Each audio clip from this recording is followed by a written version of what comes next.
I'm Sharon, a 28-year-old housewife.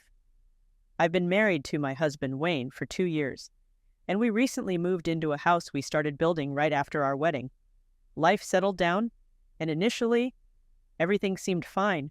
Wayne and I met at work, where we enjoyed a work-life balance due to rare overtime. This allowed us plenty of time for each other, leading to a quick move-in and marriage after 3 years. Our plan was to start a family once we settled into our new home. I quit my job to focus on homemaking, expecting life to become easier. However, Wayne began working late more frequently, citing issues with various clients. His stress levels increased, and his attitude worsened. I tried supporting him by preparing meals and making things easier at home, but he became increasingly demanding and irritable. Concerned about his behavior, I considered the possibility of work-related stress. When I checked with a friend and former colleague, Kay, she mentioned that there was hardly any overtime at the company. Confused, I couldn't understand the source of Wayne's stress. Eventually, his late nights reduced, and he returned to his usual self, so I decided not to dig deeper. A few nights of coming home late followed, and I assumed he was out drinking to relieve stress. I chose not to make a big deal out of it, waiting for him as usual. 6 months later, my dad fell sick, and considering the prognosis, I wanted him to stay with us. Despite designing our home to be caregiving friendly for both our parents, Wayne resisted the idea, claiming it was meant for his parents. This led to a heated argument, and Wayne's harsh words shattered me emotionally. With my dad's limited time, I proposed the idea to Wayne, who reacted harshly, stating we didn't even have kids yet, questioning why we had to take in my dad. Hurt by his words, I explained my dad's situation, but Wayne dismissed it, emphasizing that our home was only for his parents. Broken, I confronted him, crying, but he insisted on a divorce, telling me to pack my stuff and leave. I left, heading back to my parents' place. A few weeks later, Wayne texted me about handling community association dues, showing a tone that angered me. When I returned home to settle the dues, I noticed things were off. Neatly hung clothes, orderly house, and perfectly wrinkle-free shirts. It raised suspicions about Wayne's ability to maintain such order, especially since he struggled with basic cleaning when I was away for a few days. Wayne, these shirts are impeccably ironed. You've never used an iron before. How did you manage this? I asked, observing his eyes darting away momentarily. Well, someone's got to do it if no one else is around, right? He replied, a nervous energy emanating from him. Curiosity piqued. I decided to press further. Really, it's like someone's been here, I remarked, ignoring the glare from my husband. Without waiting for a response, I headed to the bathroom, the best place to find any evidence.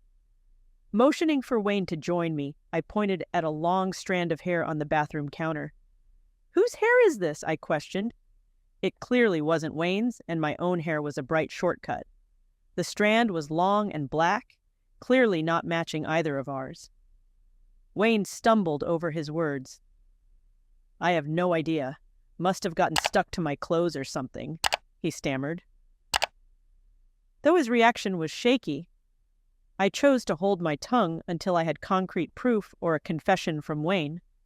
Deciding to spend more time with my father, whose health had somewhat stabilized, I shifted to working from my parents' house. This flexible job not only let me take care of my dad, but also allowed me to focus on my career in a different field. As I started to see a silver lining in my spat with Wayne, another text from him disrupted my newfound stability. Dad's in the hospital. Need you to come help Mom, he texted. Annoyed by his sudden concern after declaring his independence, I had no intention of granting his request. Why should I help you when you said your parents wouldn't be a burden? I replied in a cold, unemotional text.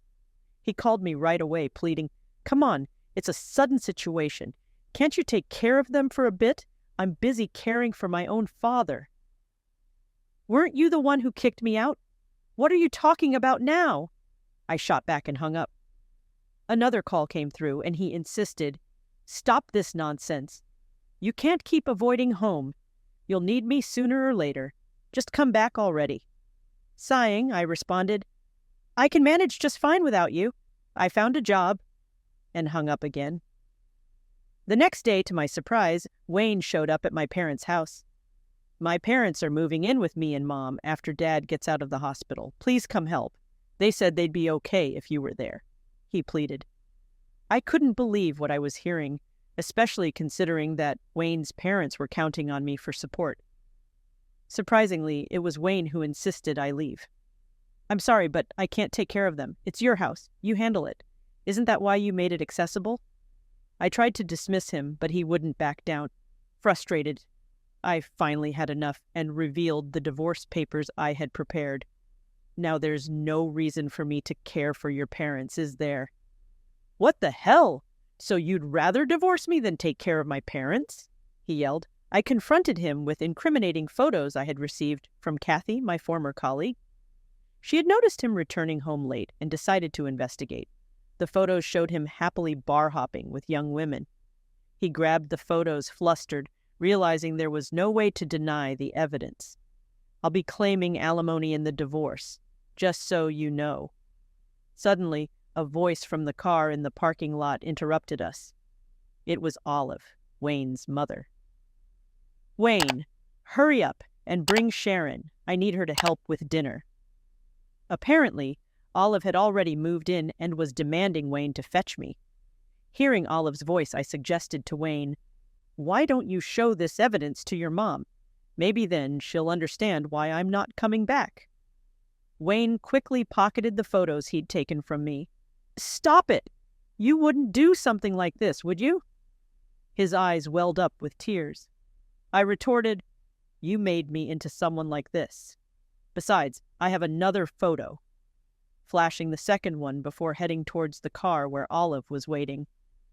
"Long time no see, Olive. I was just about to be volunteered by Wayne to take care of everyone. Let me make this clear. I'm not up for that role." Olive got annoyed at my tone. "What's with the attitude? You're my son's wife. You can't just refuse to help with family responsibilities." I gave Wayne a pointed look, and sensing that I might expose his affair, he tried to calm things down. "Mom, Sharon seems busy. Let's go home for now." Olive wasn't satisfied. "Wayne, you were just saying how she's a terrible wife for leaving to stay at her parents' home. What's gotten into you? Why am I the only bad guy here?" Hearing that, I looked at Wayne, who, sensing danger, tried to get into the driver's seat. "Let's just go home already," he urged, but Olive wouldn't back down. "Sharon, you need to come too. If you don't help, who will?" "That won't be possible. I'm planning on filing." "I'm filing for divorce," I declared as I walked away from the car. Olive hurriedly got out, attempting to stop me. "What do you mean? You're being so selfish. The real selfish one here is your son," she retorted. I remained resolute, presenting the photos I had as evidence.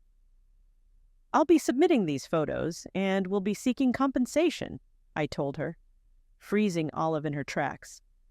Wayne hastily snatched the photo from her, but the damage was already done. Olive confronted Wayne, who struggled to come up with an excuse. "If we're clear, please leave," I stated firmly, walking back into my house. Later, Wayne did apologize, but forgiveness was not on the table. I began the process of filing for divorce. As it turned out, Wayne's brother was initially responsible for taking care of their parents. However, he had divorced his wife due to infidelity, disappearing with his affair partner. Like brother, both were cheaters. A pathetic reality. Wayne's parents turned to us for help, replacing my brother, but that plan failed too. Eventually, Wayne couldn't handle the responsibility and decided to place his parents in a facility. Not only was it challenging to handle alone, but the woman he was having an affair with said, "I'm living here now, so your parents can't move in." Consequently, his parents demanded a facility meeting their preferences. While Wayne found a suitable place, the admission and ongoing fees were steep.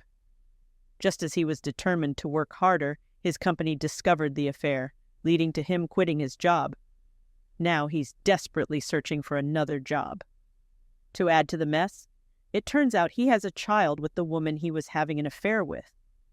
I had no intention of feeling any sympathy for him as he grappled with the upcoming child-rearing expenses, compensation for me, and the cost of his parents' facility. I had a lawyer report the affair to the woman's company, and she was fired too. I returned to work, where my colleagues, aware of the situation, welcomed me warmly. Now I'm enjoying a peaceful life with my father at my childhood home,